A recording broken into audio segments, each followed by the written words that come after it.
আমার সকল প্রিয় ছাত্রছাত্রীকে জানাই আমার চ্যানেলের তরফ থেকে স্বাগতম। স্টুডেন্ট দেখো, আজকে আমি আলোচনা করছি তোমরা যারা রয়েছো কোচবিহার পঞ্চনন বর্মা ইউনিভার্সিটির আন্ডারে, যারা রয়েছে 5th সেমিস্টারের স্টুডেন্ট, তোমাদের জন্য সাজেশান নিয়ে হাজির হয়েছি।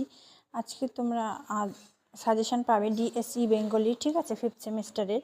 তো তোমাদের দুটো পার্ট রয়েছে, তোমরা সকলেই জানো যে বাংলা ছোট গল্প উদ্ভব ও ক্রমবিকাশ, নেক্সট বলছি বাংলা উপন্যাস থেকে উদ্ভব এবং ক্রমবিকাশ। ঠিক আছে, আমি তোমাদের বলবো ছোটো গল্পটাই পড়ো, সেক্ষেত্রে তোমাদের সুবিধা হবে।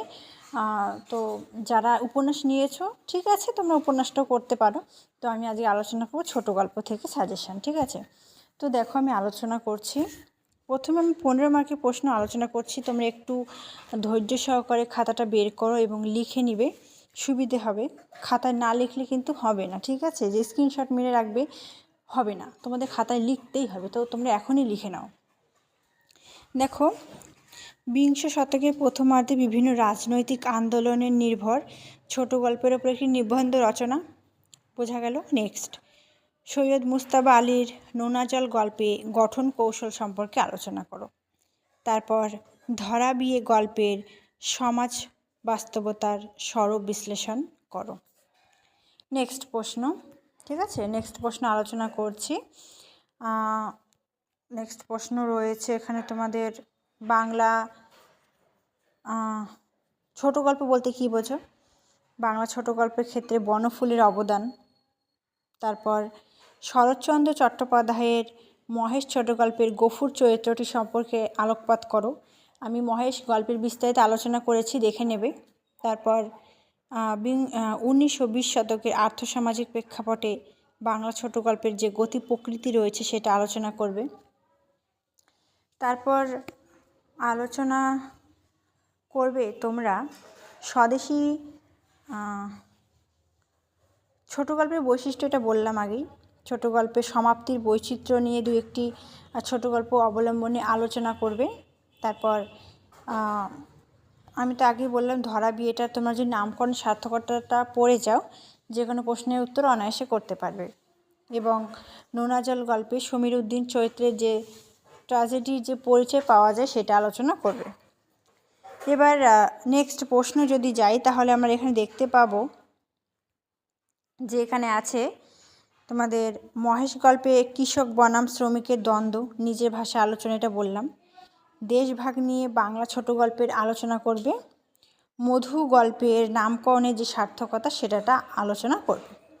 এই তোমাদের 15 মার্কের প্রশ্ন হলো। এবং এবার 10 মার্কের প্রশ্ন বলতে কলাবতী চরিত্রের পরিচয়, পাশাপাশি গল্পের নামকরণের সার্থকতা, নোনাজল গল্পে বিদেশে যে বর্ণনা আছে তা আলোচনা করো। তারপর রয়েছে এখানে তোমাদের